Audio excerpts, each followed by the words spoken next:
Let me start by saying this up front. I'm not an expert sitting on a throne of certainty. I don't have secret runes or forbidden manuscripts hidden under my desk. What I have are questions, patterns, and a deep suspicion that what we call myth is doing more work than we think. So let's talk about Odin. Not the Marvel version, not the cosplay poster with glowing eyes. I'm talking about the unsettling, contradictory, sometimes uncomfortable Odin of the Old Norse world. The one who doesn't just rule, but pays for knowledge. He bleeds for it. Think about that for a second. Most gods in mythology are powerful because they're born powerful.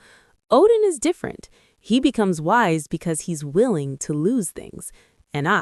Comfort, certainty, even his own safety. Already, that should make you pause, because Odin is not the god of blind faith. He's the god of obsession with understanding. Now imagine the world he comes from. Northern Europe, long winters, harsh landscapes, unpredictable seas. Survival wasn't guaranteed, and nature didn't care about your prayers. This isn't a warm, orderly Mediterranean world. This is a place where wisdom isn't abstract. It's the difference between life and death. And Odin reflects that environment perfectly.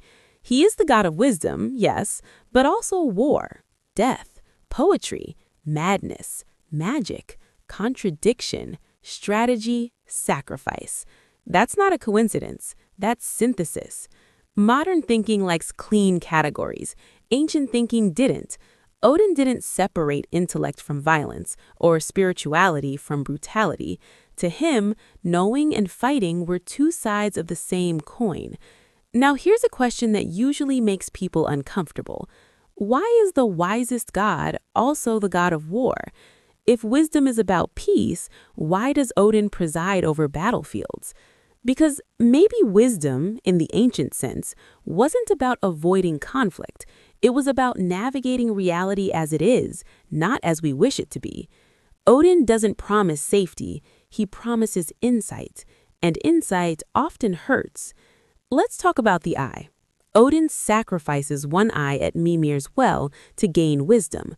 Symbolically, this is fascinating, losing physical sight to gain inner vision, trading perception for understanding.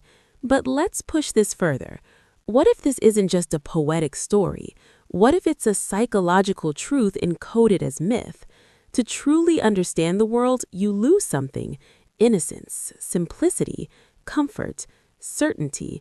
You can't see the world the same way again. Knowledge is not free.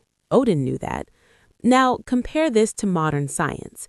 Every major leap in understanding came with disruption.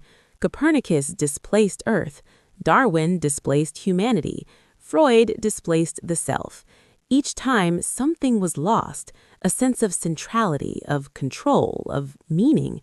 Odin is doing the same thing, just without equations. And then there's the tree.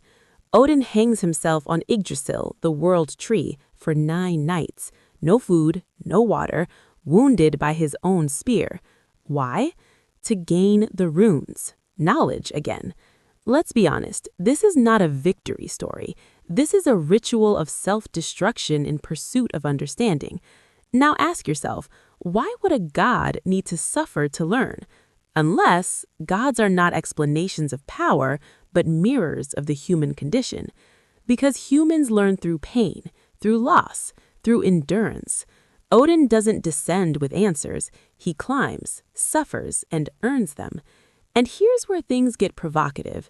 In many belief systems, gods are perfect, omniscient, all-knowing.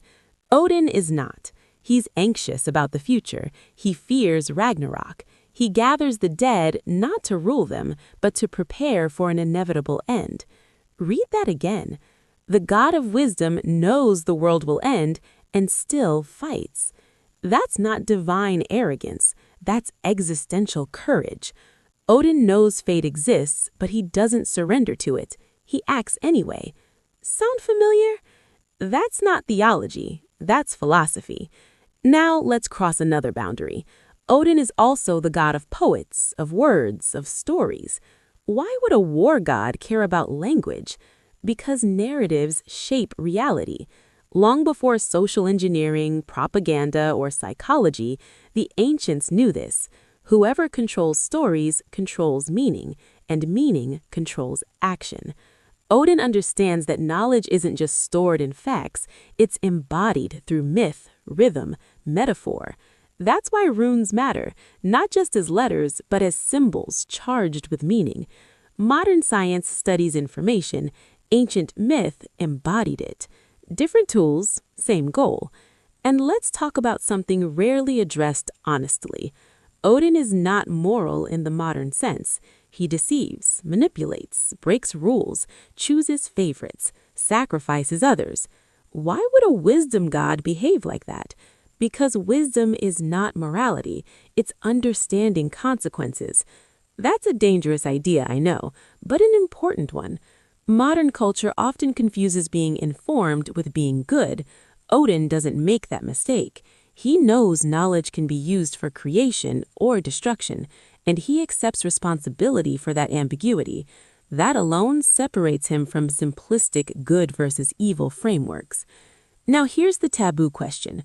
What if Odin isn't a god at all, but a model, a symbolic representation of the human who seeks truth in a chaotic world, willing to suffer, willing to question, willing to face death without illusion? A god who is incomplete, anxious, strategic, and deeply curious. In other words, deeply human. And maybe that's why Odin survived Christianity, modernization, and even pop culture dilution. Because beneath the beard and ravens, there's something uncomfortable but familiar. We don't want easy answers. We want meaning that survives hardship. Odin doesn't promise salvation. He promises awareness. So here's my challenge to you. Don't just listen to this and nod. Go read the Eddas. Compare Odin to Athena, to Thoth, to Hermes, to Prometheus. Look at how wisdom gods across cultures suffer. Ask yourself why. And then ask the harder question. If wisdom requires sacrifice, what are you unwilling to give up? Because Odin already gave up his eye. The rest is on us.